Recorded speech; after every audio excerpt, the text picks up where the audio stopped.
Like in Freaks and Geeks, you were a former nerd who comes back and is like, there's a future for you. In college, you can be confident. Right. That's called range. My next guest is an incredible actor who gives off pure, uncut New York energy, which I am not using as a euphemism for Jewish, but maybe I am. I don't know anymore. Please welcome to the stage the incredible David Krumholtz. Hi. Thanks for being here. Thanks for having me. Ana, lovely to see you as always. Hello. Yeah, there I am. I'm not even Jewish.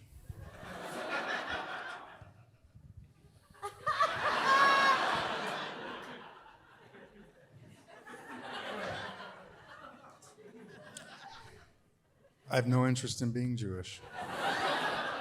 I'm an individual. I can adapt. Yes. Hello. Good, are you a Jew? Am I? Yes. Oh, fuck. All right. Let's get through this.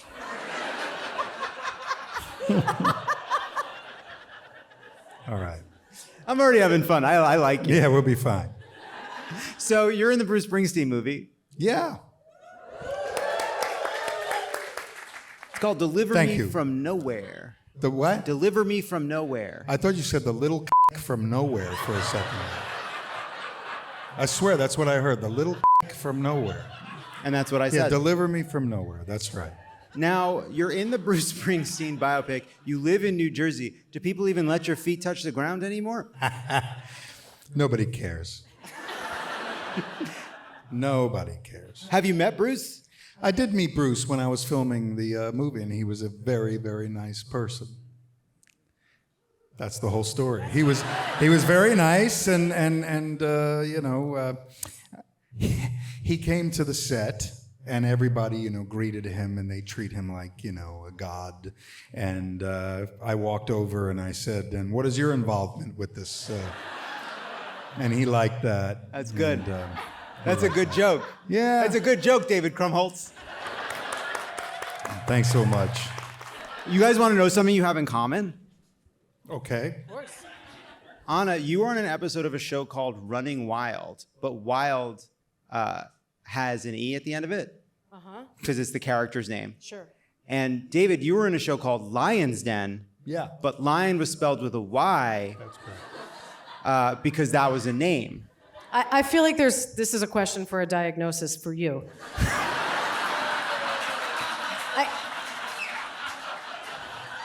I say that with no judgment. It's just an observation, as my mother likes to say. Next question. So I was thinking about, you were in a very formative role for me, which was Addams Family Values. Okay. Well, that's nice. Yeah, that was me.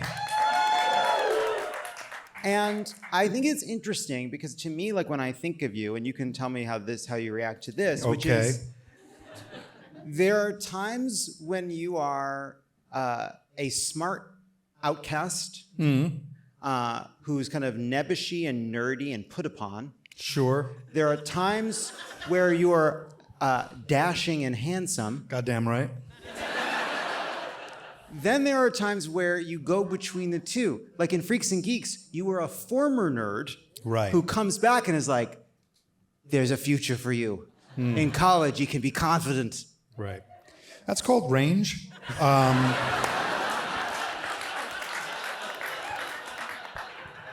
Something I specialize in. Without makeup, I'm the Lon Chaney of my generation. What? For the young people, Lon Chaney was forget it. God help us. Yeah.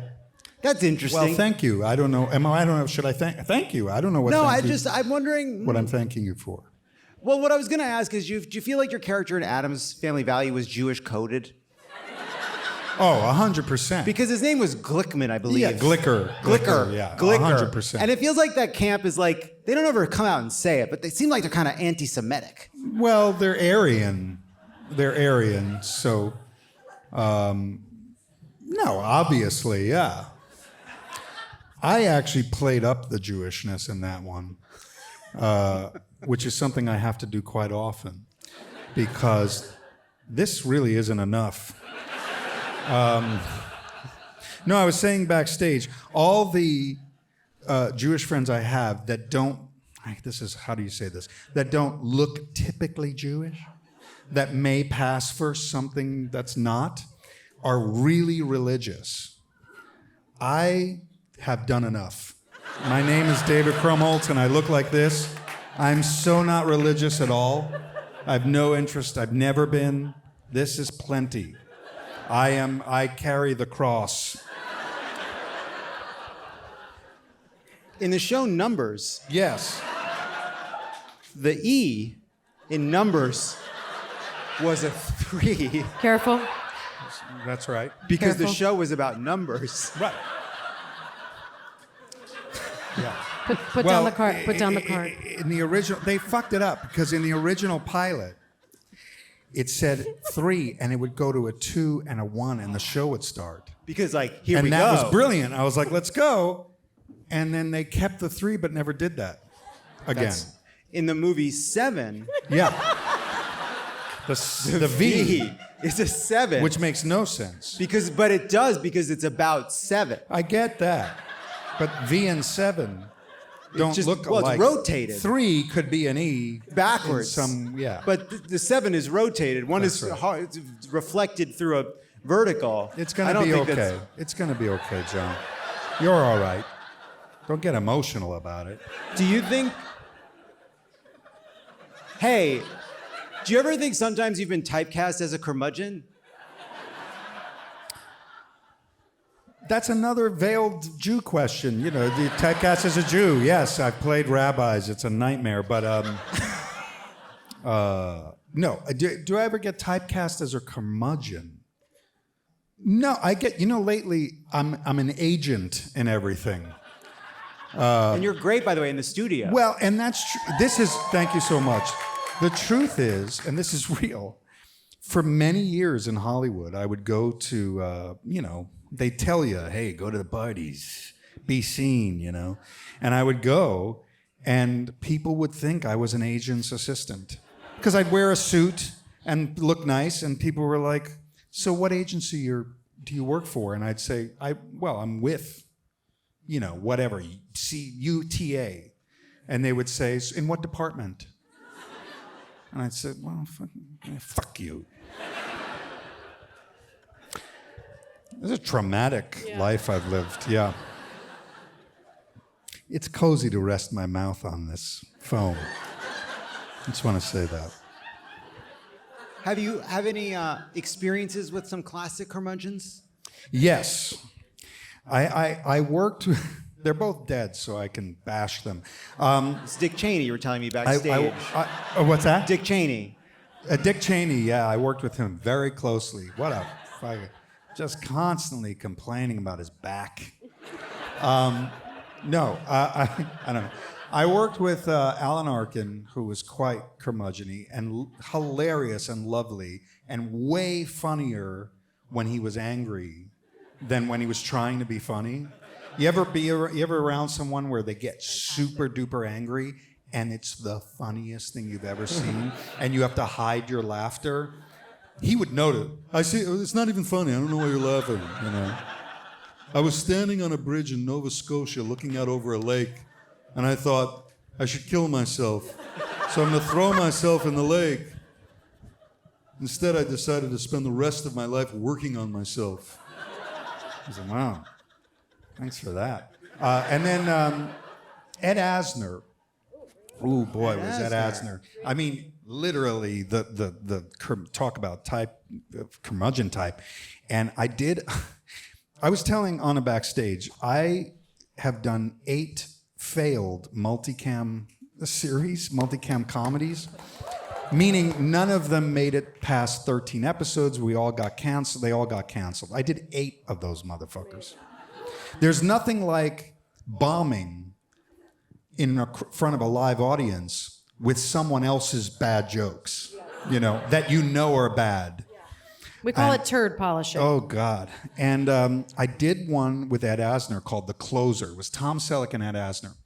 And was his last name Closer, or is it just a different...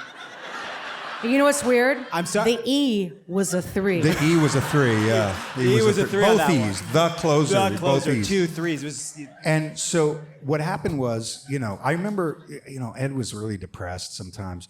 And some older actor came and did a guest spot on the show and said, "Hey, Ed, how's it going?" With a big smile on his face. And Ed said, "How can it be going for any of us?" And wanted the older actor to commiserate, like, let's face it, we're old and it's terrible. And the older actor was like, "I feel fine." But what happened was we got canceled. And they came down and they, I don't know why I say came down, but they came over to the set, and we were in the middle of rehearsing a scene. They said, "Guys, we've been pulled off the air. We're just going to finish this episode. We're going to film this episode, but basically that's it. So why don't we take a 20-minute break? Everybody take a break and process this horror that the show has been canceled." Meanwhile, half of us were like, "Thank God." But so Ed took off, and 20 minutes later, the director of the episode was an older man named Alan Rafkin, who had directed a bunch of Mary Tyler Moore and the Lou Grant show. So they were old friends. And 20 minutes later, we're all back on set. We're going to rehearse this scene, and Ed is gone. And 10 minutes, 15 minutes, we're like, did Ed leave? Everybody's looking for Ed. And finally, Ed came moseying towards set with a large bowl of hot oatmeal. And he's walking slowly, and he's just eating this oatmeal. And Alan Rafkin did the whole, "Hey, thanks for joining us, Ed," thing. And Ed Asner had a mouthful of oatmeal and spit it all over Alan Rafkin's head, his face. It was like in his nails. And Alan Rafkin, "Oh, God, Ed, oh, gee." And we're all like, "Oh, Ed, man, taking this too far, man. It's not that big a deal." And then we started rehearsing, and in the corner of our eye, I just see, like, people coming over with towels and wiping down this old director. And Ed was, man, that's a real thing that I saw. Yeah. Wow. I love that he bothered to come back to do that. He did. He came back. I would have been at the smokehouse on my 3rd martini, I think. That's the thing about getting old and cranky. You'd be like, whatever, we're going to get paid. Yeah, I'm not going to get fired. Let's go get fucked up. Yeah, let's get fucked up. He had a piece of toilet paper on his shoe, and I'm glad I didn't say anything. Yeah, I am too. I'm glad I didn't say, "Hey, Ed, you got a piece of..." I would have caught a face full of oatmeal. Like, that's what you're going to go for, is the oatmeal? Yeah. Like, I feel like you got to look for the most expensive craft service item and pack it up. Or it's donut time. Or it's donut Or time. it's just donut time. Yeah. That's show business. Yeah. Yeah. Love It or Leave It is brought to you by OneSkin. If you're like me, your skin needs some extra care this time of year. Between colder weather and the holidays fast approaching, it can feel like nonstop stress on your system. That's why you've got to try OneSkin. We love OneSkin. It's invaluable to have a daily routine that delivers both powerful skincare and longevity benefits, all in just a few simple steps. Everybody should have a great routine. You got to figure out your skincare routine, all right? You got to figure it out. Got to do a cleanser. You can do all the steps, but it's a cleanser, toner, serum, moisturizer. Serum. Gotta have a serum. What about soap and water? Soap and water helps. Just use soap. Freak. And OneSkin's a great option. You got to try OneSkin. They got the OS1 peptide, the first ingredient proven to target senescent cells, the root cause of wrinkles, crepiness, and loss of elasticity, all key signs of skin aging. And these results have now been validated in 5 different clinical studies. Certified safe for sensitive skin, OneSkin products are free from over 1,500 harsh or irritating ingredients, dermatologist tested, and have been awarded the National Eczema Association Seal of Acceptance. They want an itchy. It's a little statue. It's called the Itchy. It's from the eczema people. Thank you. All of OneSkin's products are designed to layer seamlessly and replace multiple steps in your routine, making skincare easier and smarter at every age. OneSkin also just launched their limited edition holiday sets, including the Nightly Rewind gift set, which is one of those rare gifts that's both impressive and genuinely useful, providing an upgrade to anyone's nightly routine, featuring their best-selling face moisturizer, their new peptide lip mask, and a cooling gua sha tool. I love a gua sha. Ooh, yeah. You got a gua No sha. idea what that is. Each component of the set is designed to work together as your body enters its natural nightly repair mode, helping renew skin at the cellular level for stronger, smoother, and more resilient skin. And a gua sha is like a stone, and it's a technique where you kind of massage your face with it, and it has ostensible benefits. For a limited time, try OneSkin for 15% off using code LOVEIT at oneskin.co/loveit. After your purchase, they'll ask you where you heard about them. Please support our show and tell them that we sent you. oneskin.co/loveit. And now it's time for a game we're calling Arma-Curmudge-Ageddon. Here's how it works. I'm going to name a curmudgeon who's either from New York or really seems like they should be. David and Ana, you're going to blind rank that mudge on a scale of 1 to 5, with 1 being the most mudgeonly, but you won't know who the next curmudge will be. Ooh, this is So you're tricky. ranking them from 1 to 5, but you have to be careful because you don't know who will be next. Okay. Okay, Get it. first up. Yeah, I'm with checking you. to see if Just checking, she make sure understands I it make as sure. well. Yes. Okay. I just want to make sure everyone's comfortable. I'm fine. This is fun. Remember Oppenheimer? Yeah. Math. Do you know that the show Numbers is about math? Yeah. I'm First ready. up. Yes. We have Vermont Senator and Brooklyn's native son, Bernie Sanders. Oh, man. Wow. Here's the classic photo from Biden's inauguration. Yeah. An emoji. I was once interviewing Bernie Sanders, and mid-question, he leaned back and looked to his aide and went, "That's real. That really happened to me. It was a real blow. It was a real blow. That's curmudgeon behavior. Yeah. That's curmudgeon behavior." Ana, Fantastic. where do you think you're gonna rank? Okay, Bernie? I'm just going to say he has messages of hope that are veiled under messages of doom and dread. So I'm going to say he's a 3. I'm not One going to is give him the the number worst? 1 spot. 1 is the most curmudgeon. I'm going to say 3 because he is. I think I was actually going to say the exact same thing. So much of it is about hope and optimism. So I'm actually going to go pretty high. I'm going to go 6 or 7. I know. Isn't that- it 1 to because 5? there's What? veiled kindness. There's Right, veiled but we're kindness. ranking I 1 to asked you if you 5. understood. We're not ranking him on a scale of 1 to 5. Did you know that if you turn a U upside down, it's a horseshoe? Wow. And that represents luck to a lot of people.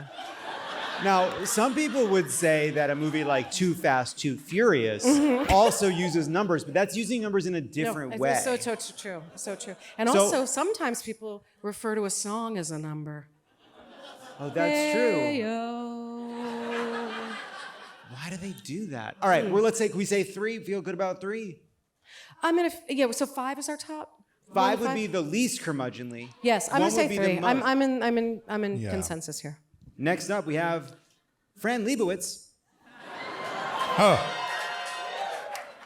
Yeah. That's One a- thing about leaving your apartment is that there's so many other people out there. The great thing about my apartment, aside from the fact that it's a great apartment, is that I control if there are other people in it.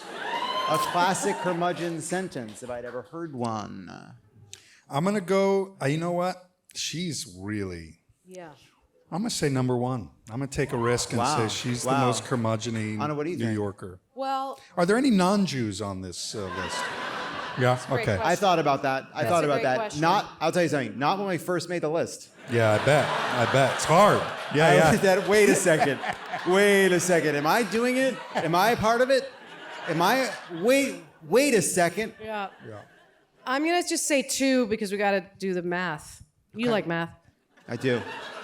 I do like math. Okay, a 2 from Ana. Next up, we have the character George Jefferson. George Jefferson. What do you mean you're kidding me? That is a classic curmudgeon. Are you kidding me? This is how you diversify it. Yeah, Look, I guess in so. hindsight, is it 4 Jews and George Jefferson? I think it might be. And that's something we can talk about after. I don't know how it happened.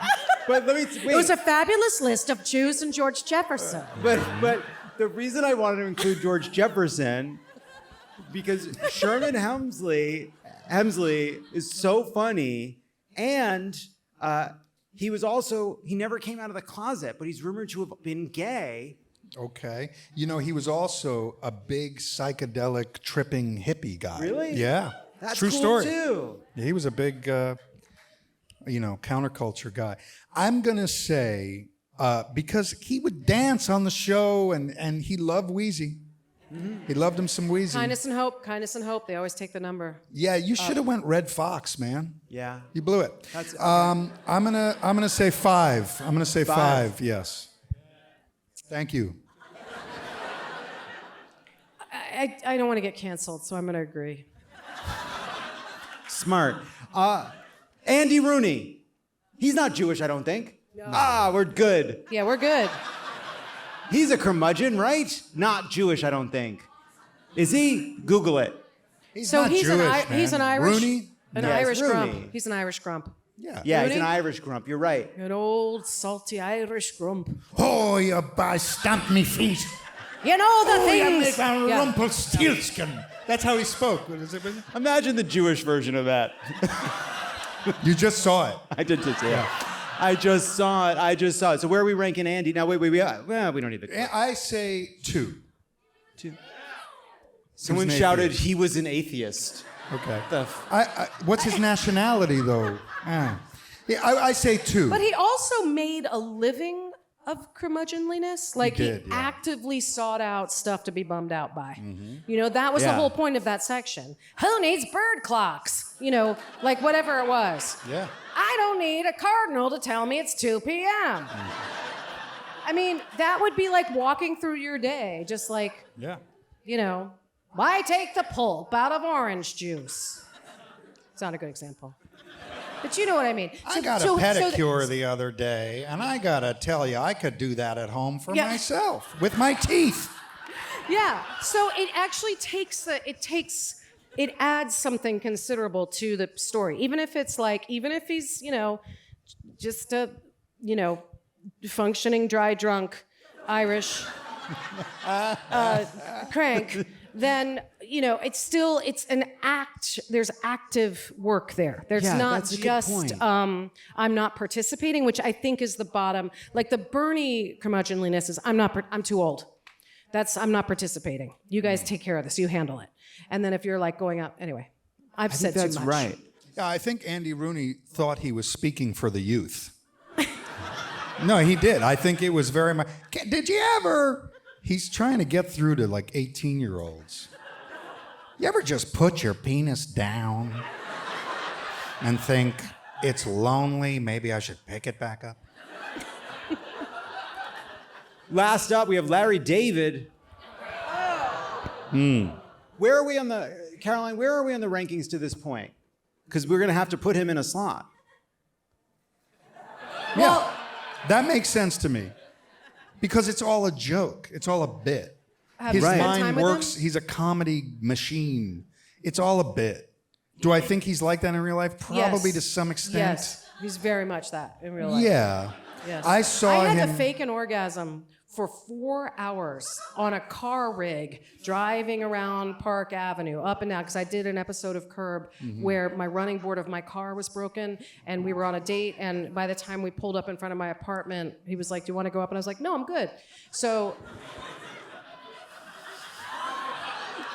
that's like a long time to chat with someone in between fake orgasms, 4 hours just going around and around. And he's hilarious, but he's a crank. Yeah. I sat behind him at a premiere. Yeah. And his guest, he was Greg Kinnear. And it was obviously this was like a blind date business thing. He had never met Greg Kinnear. Unbelievable. And Greg Kinnear was attempting to sort of no. make fun of him. And he seemed didn't incredibly enjoy it. annoyed by Yeah. Greg Kinnear. He's got the high bar of like not he's got the Bernie thing a little bit where it's not important to him to worry about the niceties of explaining his curmudgeonliness. What an amazing achievement to make, I don't feel like talking to people, and sometimes I'm in a bad mood, your delightful brand. Because he can know. just walk out of any room he wants at any time, and everyone's like, classic Larry. Yes. Yes. Brilliant. Yeah. What a genius. And to take everything insane he's ever done and make an incredible piece of television out of it. I mean, he really did famously storm out of Saturday Night Live, which absolutely everybody has at one point or another wanted to do, and several people have, but where he like threw his pages and stormed out. He famously tells the story. It was one of the things we talked about. We were driving around the block. Have you ever quit a job? No, I'm the worst. I just Put up with just abuse. take it on and have a lot of extra therapies. And I had to quit one once you did? because of a curmudgeon Okay, go who on. absolutely hated me. And every time I told him I loved him, it made him hate me more. And you have had him on this show. And he fucking loathes me, and I was lovely to him. I worshiped the guy. I would have combed his hair if he asked me to. And he's been on this show. He has, goddammit. Well, that's that. Yeah. And he's curmudgeonly. One of his most iconic characters is an incredibly curmudgeon-y person. You know who I'm talking about. I don't. Okay. Now maybe we should leave it that way. We'll leave it there for. That's where we'll leave it. Oh, you want that? No, I'll say it. Danny DeVito fucking hated me. And it was so bad that I had to quit. What happened? It was unbelievable. Look, he had just gotten sober and gone vegan at the same time. That's a mistake. Put It's anybody too many in a bad changes. mood. It's too many changes. Too many changes. Too Yeah, many changes. it You was. can't give up alcohol and meat protein. You gotta have a Big Mac and a beer. He cursed me out one day so bad for the. I said there was a line. We're doing this play, and I was doing we were in rehearsals, and there was a line where I say, "Hey, you could go to the actors' home in New Brunswick." Is the line. I don't know if you guys know what play that is, and I'm not going to tell you. But anyway, and I said in rehearsal, I said, "Well, there's the actors' home in New Brunswick," and he said, "Wait a second. Is there a question mark at the end of that line?" And I said, "Well, no." Then why do you say it like a question? I said, I don't know, just rehearsal. And he said, "Say the fucking line." And that was after a long string of abuse. And I thought, and my wife was pregnant with my first child. Wow. And I had like all this insecure, I was like freaking out. And I was like, I said, I need a break. And I went outside and I called my dad. And my dad was a New York City mailman, worked his ass off, had to be at work at 2 a.m. every morning for 30 years. Wow. And he was always the guy that was like, take the money and don't complain about anything. So I knew, and I called him and he was like, "You quit." He was so upset. And then I told him the story and he said, "Good for you, son. Don't take shit from anybody."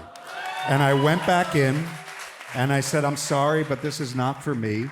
And I'll never forget, he was sitting on a bed and he got up, which wasn't much of a change. And he looked at me and he said, "The fuck?" And I said, "I can't make you happy, man. You're fucking nasty. You hate me, cursing me out in front of everybody. I'm fucking saying a line. What the fuck?" Yeah. This is broke my heart. Really, truly. Yeah, but you did I the right cried. thing. I You did the cried. right thing. I would have cried too, but you did the right thing. I did the right thing. Yeah. Yeah, really, you did. Yeah. Thank you. Because, by the way, too, it's 8 a week. Yeah. It's rehearsal. Like, that's not going to get better. And look, he's probably a lovely guy. He was going through a very difficult time. I kind of want there to be a reconciliation. And I just want to say that, although no one, if this ever gets out, no one's going to see this part where I say, no one's going to include the part I have where you're compassion for the curmudgeon. Of And I'll tell you course. why. No doubt Fran Lebowitz is incontinent. No doubt. And Also- if you were walking around with a giant shit between your ass cheeks all day 80% of long. these people have IBS. That is Absolutely. true. It just goes with the territory. That's right. There's a reason they call it a sour stomach. And we'll be right back. And we're back. Come on out, guys. Before we go, I want you guys to hear Victor Jones one more time. But before we do, Victor, I reached out to you just via Instagram. Yes. Because I was being served your music via TikTok over and over again, and I really loved it. And you have such a fascinating way of associating and writing. And there were people that were accusing you of using AI, and I want you to have an opportunity to respond. Yeah, so I had a whole response plan, which was inclusive of, points like AI being generative from lots of sources, which would turned out something a lot more lowest common denominator and generic than the whole idea that you hear something weird and quirky and you're like, oh, it must be AI. It's just shows a fundamental misunderstanding of what AI is capable of in the modern era. But I thought it would be a lot more fun to just pull up my notes app and to prove that this is actually how my brain works. So I'd like to show Jon, just so this is not a magic trick. These are many, many dates, many different dates from over the course of years, correct? Yeah, and that says January 6th, be there will be wild. We're not talking about that. It's weird.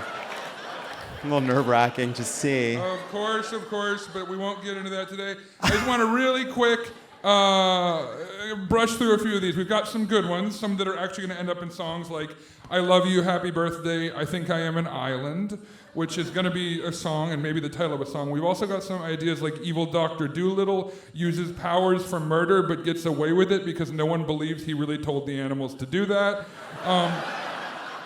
With more lyrics that'll probably end up, we've got Heaven, Hot Damn, and Seven Pipers Piping. I don't know what that means. I have OCD. I get intrusive thoughts, like genuinely diagnosed OCD. So I get like thoughts that I don't know what they mean, and they go on paper and they go into a song. We've got one that I love. I don't know. It just says A Dozen Guys. We got Crab Haircut. Oh, that became a sketch. I take this one says Crab Haircut, Too Short, Too Long, Crab Riddle. And that actually turned into, and then, yeah, I'll just end with this one, which is two lines that are going to be in the same song. One of them is, she told me that her cousin is a cop, but he's actually really nice, which is, I thought, kind of political and interesting. Which is half my stuff, like, oh, it's political. What is it? It's political. And then the other one is My Heart is My Own Goddamn Property, which I am going to show up in a song next year. So, not AI, my notes app, everybody. And where can people find you? Oh, you can find me on any of the socials at Victor Jones Music, but if you're just kind of the kind of person who listens to music, you can find me on any of the streaming services, Victor Jones. I'm the first search Victor Jones. And as of 2 weeks ago, if you Google me, I have ousted a 60-year-old linebacker as the top Victor Jones on Google! All right, everybody, one more time. Thank you. Victor Jones is going to sing a song. Love it. And I'll be right back. So yeah, this one is called Shoulder Song. We're dialing it in for you. Oh yeah, we're in business. Let's hit it, Marcus.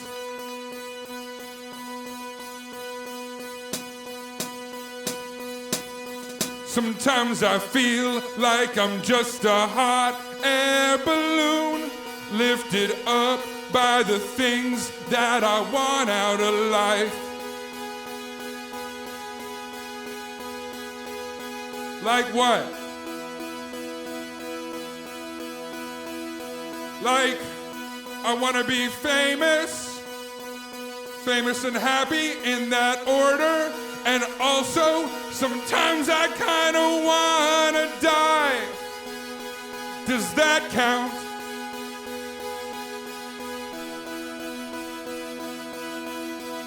I want to get your number. I want to touch your shoulder.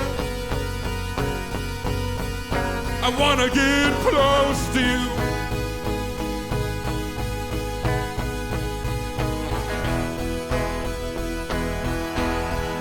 I want to get your number.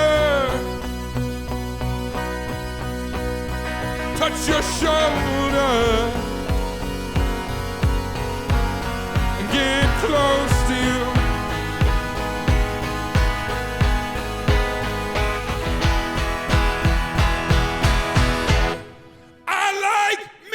Women! I like soft men!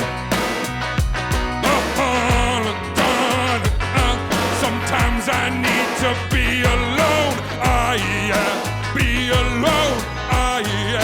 Be alone.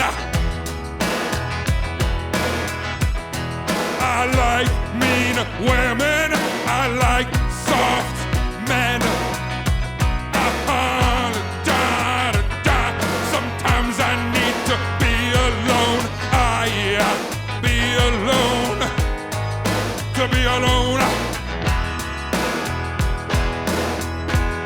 So I can get your number.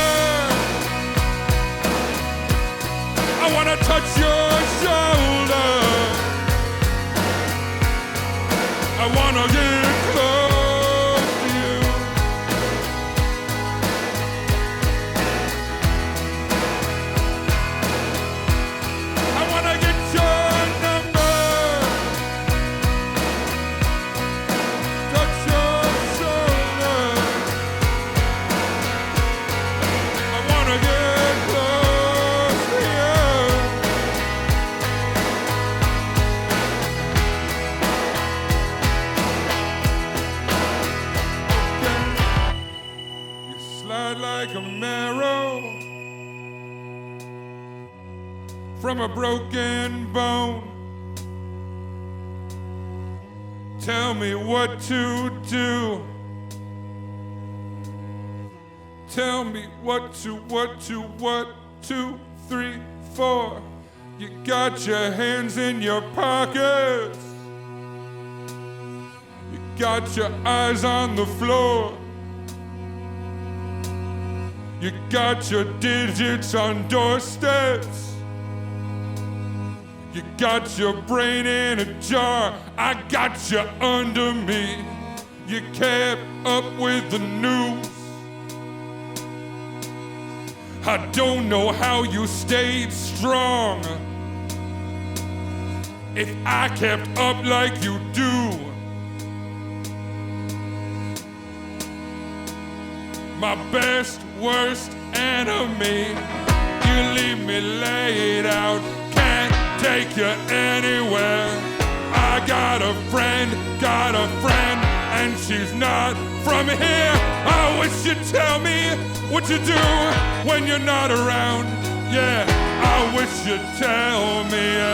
I wish you'd barrel like a tiger in heat. I got beer dripping off of my teeth. You leave me laid out, laid out. You leave me laid out. You leave me laid out. I wanna get your number. I wanna touch your shoulder. I wanna get close to you.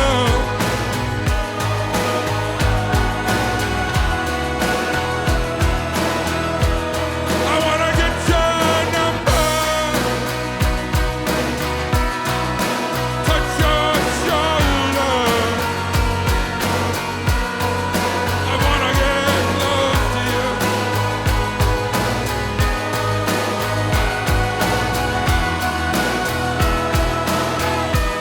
I wanna get your number. Wanna touch it to your shoulder. Wanna get close to you.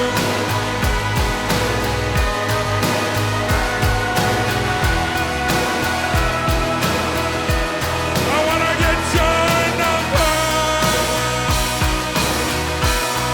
And touch your shoulder. I wanna get close to you. Close to you, yeah. Close to you.